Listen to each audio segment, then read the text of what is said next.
Hey guys, what's going on? It's Cody Sperber, the Clever Investor, and in today's video, I'm going to share with you the 5 main things that I wish I knew when I was first becoming a real estate wholesaler.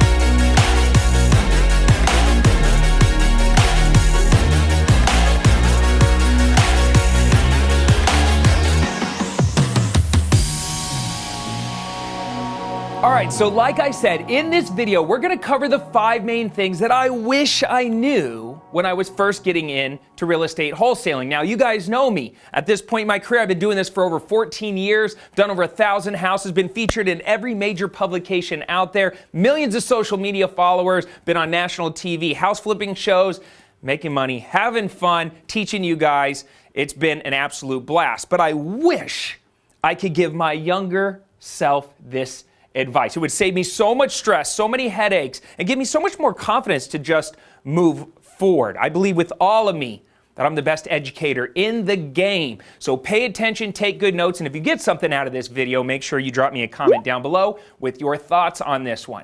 All right, without further ado, let's go ahead and jump on over to the handy dandy whiteboard. Number 1, focus on working class neighborhoods. Wholesaling is a game of finding discounted or distressed real estate at below market value and then flipping the paperwork on that real estate over to a cash back-end buyer, which is typically a rehabber or a landlord. Most of these cash buyers like to buy properties that produce the highest returns on their cash or on their investment. When I was first starting out, I would take all these classes, go to all these seminars, go to networking meetings, hear from all these different people, and I was all over the place. Because I didn't really know what I was doing yet, I'd be talking to this one person, they're like, oh, I'm over here in this side of town, and I'm doing, houses, $400,000, $500,000 range. And then I talk to somebody else, and they're like, oh, I do it over here in the south of Phoenix, and they're really cheap properties, and those are the ones that make me the best returns. And then I talk to somebody else, or I'd get another idea in my head, and I'd bounce over to this type of property. Oh, I'm going to stay by ASU, and I'm going to do condos next to ASU that make good rentals. I was all over the place. And what I know now is that if you're trying to fish in all these different ponds or all these different markets, you're going to never dominate one of them. And also, you're not really thinking like your back-end cash buyer, because most of the back-end cash buyers, they want to buy cheaper properties in working class neighborhoods. All right? And so let's get focused. So how do we find where the working class neighborhoods are? I get this question all the time. Where do I focus all of my energy to go and source deals? Well, this is kind of how I think about it now, and I wish I could have told my younger self this. Let's say in your local area, the median home sales price equals $200,000. Okay? That's what the median home sales price. It might be $100,000 in your area. It might be, if you're in California, it might be $700,000, right? Every place is going to be a little different. Where do we get this number? You can get that number from local real estate agents. You can do some of your research, maybe trying to comp some properties on Zillow and trying to get an average. But what we're trying to find is, for the average everyday Joe or Jane, what does the average house cost in that particular zip code? And what we want to do is we want to find what the median home sales price is in that particular area. And the way I think about it is everything 25% below that median home sales price number and 25%, if I can draw an arrow, above it, this whole box right here is going to be what you would call the middle class area of town. All right? And I'm not just talking about income based on what they're earning. I'm just talking about the way I think about the sections of where I want to focus my energy. That would be like the middle class area of town. Anything between 25% down to, say, 50% below this number right here, this is going to be the working class area of town. Anything 25% up to 50% to right here, if I can draw another box, this would be the upper middle class, and then anything above that would be upper class, or luxury real estate. All right, said another way. What is down here is war zone.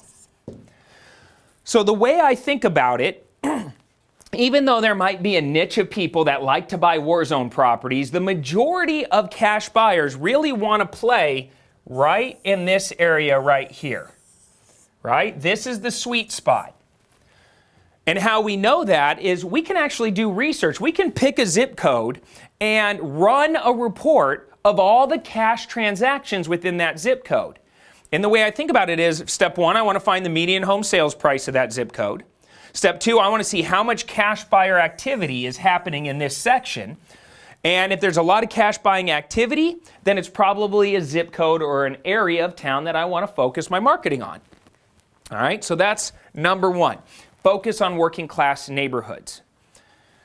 Number two, what do you guys think about that? Drop me a comment down below. Do you like the way I kind of think about that?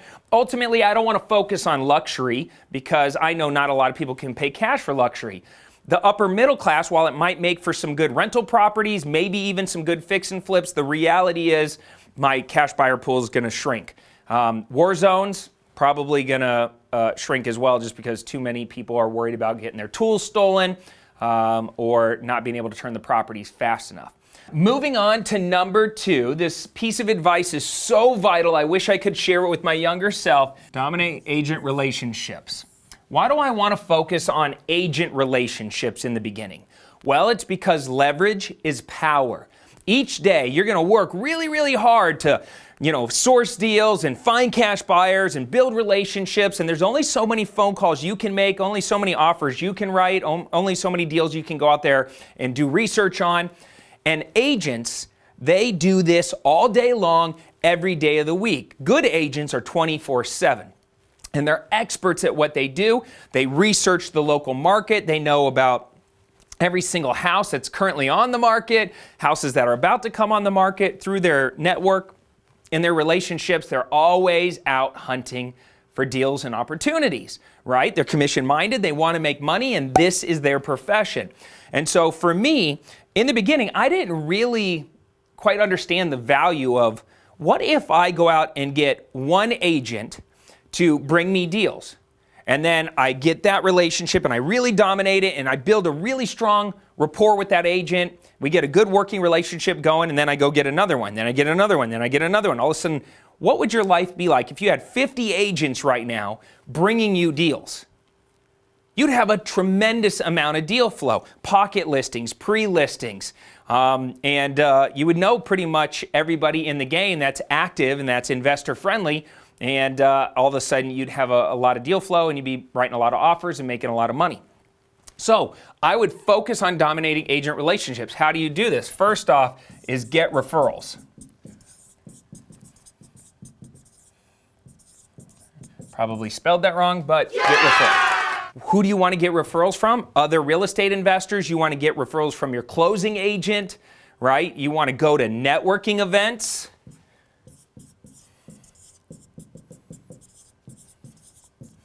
All right, this is super vital, and I think now more than ever, it's easier to network. It used to be a lot more difficult, but now you can just go to meetup.com, go online, research where the local meetups are happening, and then go to those networking events. All right, but just get plugged in. And the key with this whole thing is follow-up, right? Agents are busy, especially if they're listing agents and they have a bunch of signs out in front of a whole bunch of listings. They're getting hundreds and hundreds of phone calls per week. How are you going to stand out in the crowd? All right? What's going to set you apart? Well, first off, your language patterns, the things you say. You guys have heard me say this a million times. Hey, what's going on? It's your boy, Cody Sperber, the Clever Investor, right? I'm branding myself as the Clever Investor. What are you branding yourself as? Are you Big John from Texas? Do you have a hook? Is there something creative that you say when you address somebody, talk about yourself, or even sign off? You've also heard me probably say, take care, comb your hair. These are little language hooks just to make sure that you can remember me and that I stand out in the crowd. Another thing that I do is consistent follow-up. The money is really in the follow-up. And so after I meet with a real estate agent for the first time, I might send them a picture of me holding up a bunch of money, and I ask them to save that as my contact picture. And every time I call, they see is me holding up a bunch of money, and I let them know this is the money call. I'm not going to call to waste your time. I'm going to call because I got some opportunities I want to share with you, or I got leads I want to share with you, or I want to make some money with you. All right? So this is super, super important. And if I didn't have any deal flow going on and I was brand new, I would lean in on dominating agent relationships first. All right. Number 3. The third piece of advice that I would share with my younger self, keep your cool. I can't tell you how many times I got so mad, so frustrated, just absolutely irate because a deal was going sideways. A relationship was taking this horrible turn, this horrible twist. There's so much money involved with real estate. There's so many emotions and there's all these hands in the cookie jar. There's all these people involved in a deal. I mean, think about it. There's cash buyers, there's motivated sellers, there's wholesalers, there's closing agents. There might be contractors involved with the deal. There's, maybe attorneys involved with the deal. There's so many people and their beliefs, their objectives involved in a deal. If I could talk to my younger self, I would say, listen, it's all going to work itself out. The most important thing for you is to keep your cool, be steady Eddie, show your resolve, don't react to every situation, realize that things will play themselves out, and even though there's a lot of unethical or unscrupulous people in this industry because it's a very low barrier to entry to get in, if you just stay consistent, do what you say you're going to do, always do the right thing and protect your brand, protect your reputation, over time you will last, and all those bozos and all those negative people and all those unethical people that are willing to break rules, they'll all filter themselves out because they'll break the relationships. And those of us that are still in the game that can learn to trust each other and make money with each other, those are the ones that are going to survive and thrive. All right, let's move on to number 4. In this business, your competition should also be your best friend. Now, here's what I mean by this. Sourcing deals is probably the hardest skill set to master when you're first getting into active real estate investing. Lead generation is, there's a lot of moving pieces, even though technically I could teach you how to, do direct mail, or technically teach you how to get pay-per-click leads off of Google or Facebook, or technically show you how to really crush it with bandit signs or any other lead gen strategy. It's a lot of work, and you have to, do marketing consistently for a long period of time and test and tweak and track and all this other stuff. And so sourcing the deals is one of those skill sets that you really have to develop over time.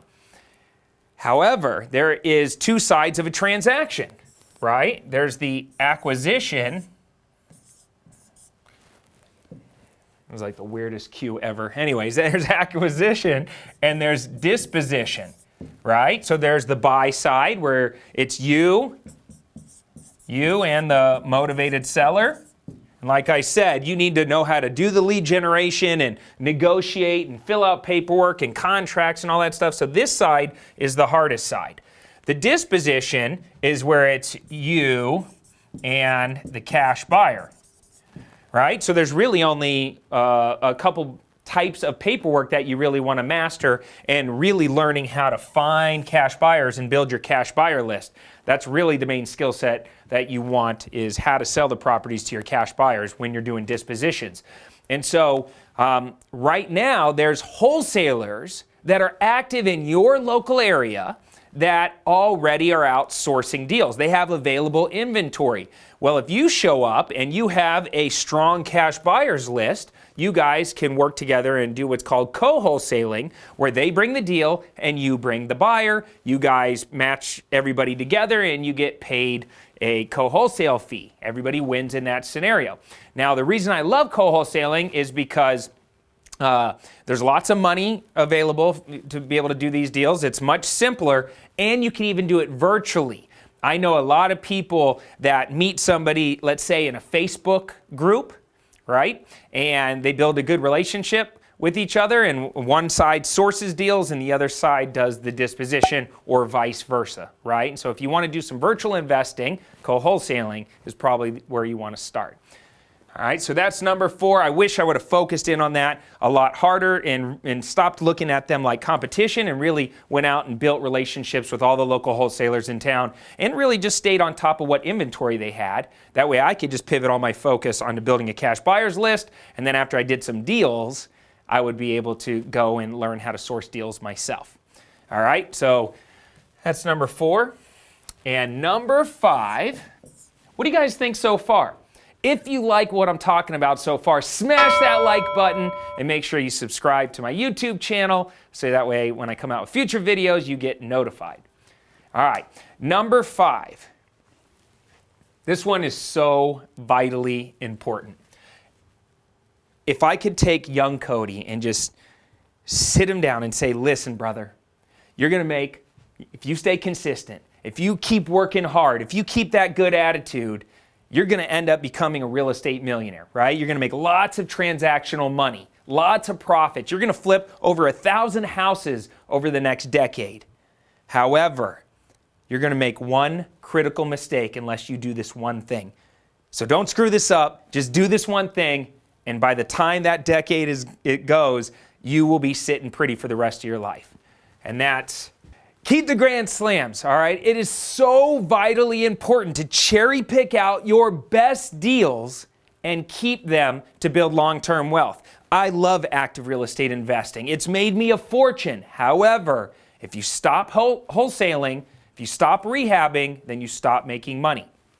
I've even built teams, beautiful teams, full of acquisition specialists and disposition specialists. And yes, as an active real estate investor, can you build a business that gives you more freedom and flexibility and allows you to keep earning money even though you're not actively maybe working on the front lines any longer? Absolutely. I've done it. I have many successful students who have done it. You can do that too. However, you still have to be kind of plugged into that business. At the end of the day, you're the entrepreneurial lifeblood of that business. It's your vision. It's your company. Nobody's going to treat it, love on it, or help it grow like you are. Passive real estate investing is a whole nother animal. Even though you're still actively dealing with your investments and kind of making sure everybody's doing what they need to do, from a passive standpoint, whether you put your pants on or not in the morning, you're going to get that mailbox money coming in from your tenants, right? And over time, that real estate can appreciate. You can grow your net worth, your equity position, and at some point, you can really be worth a lot of money and have what I call indestructible wealth by owning real estate, right? That's a true asset, and that's what you want. You want to collect assets and get rid of liabilities in your life. I wish I would have kept more of the grand slams. It's my biggest mistake. When 06 happened and the whole market crashed, I got so excited because I was buying properties for pennies on the dollar. I'm talking about like 20, 30 cents on the dollar. Houses that used to be $250,000, I'm buying down at the foreclosure auction for $30,000. It was complete insanity. It was like Christmas time. And I would take those deals and I would go down and I would buy them at the foreclosure auction, and I would call up some Canadians that had a bunch of cash that were looking for rentals, and I'd sell them to the Canadians. And I had this one buyer, he bought like 80 houses from me. And I made probably 5 to 10 grand a rip. I was making a ton of money. Imagine making 5 to 10 grand every single day. You would go down, find a house, sell it to the Canadian, and make 10 grand, right? Beautiful, beautiful. Hundreds of thousands of dollars in profit a month. He still has all those houses. Those houses he was buying for $25,000, $35,000, $45,000, and $55,000 from me are now worth, again, $200,000, $230,000, $250,000. He's got 80 of them. Now he owns them all free and clear. All of them have tenants or lease option tenants in them, and he's absolutely killing it. He sends me a Christmas card every single year, and every single year I look at the Christmas card and I think to myself, I should probably be sending myself a Christmas card every single year, because I long ago spent that money, paid taxes on it. It's a short-term capital gain because I only own the real estate for a second as I was wholesaling them, and he still has them, and he loves me because I helped him get extremely, extremely wealthy.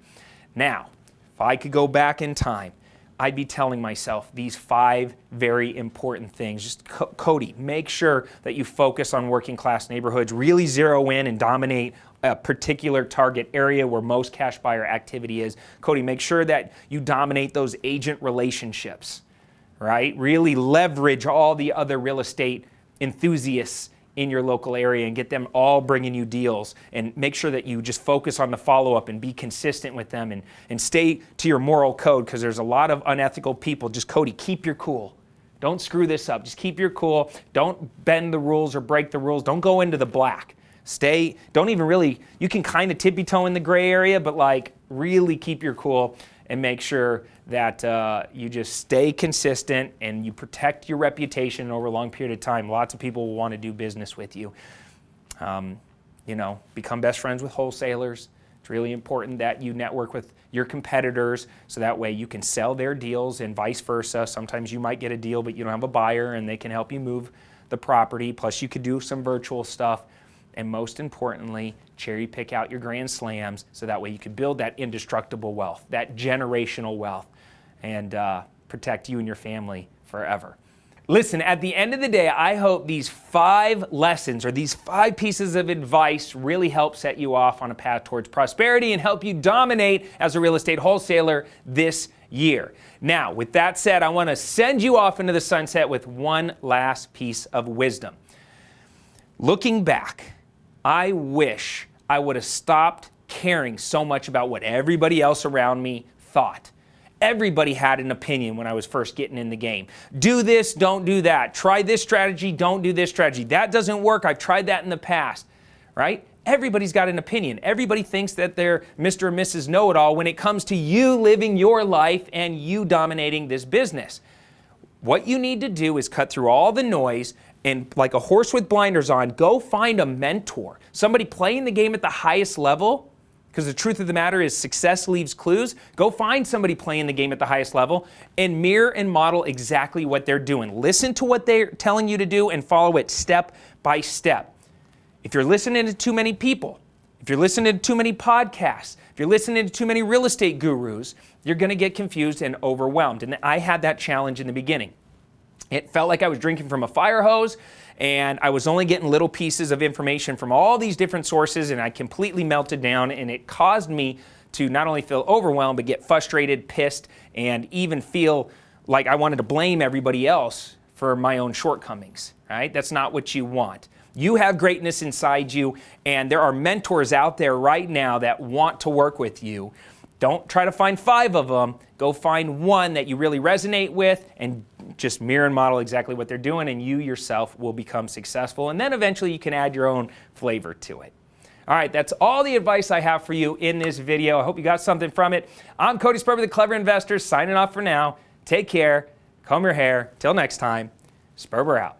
Peace. Oh, hey, didn't see you there. Hey, listen, while you're here, why don't you click the tab in the upper right-hand corner and grab my new book, How to Flip Houses with Little to No Money Down. It's a step-by-step guide on how I got wealthy in real estate and how you can too. Hope it helps. Oh, don't forget to watch the 2 videos also.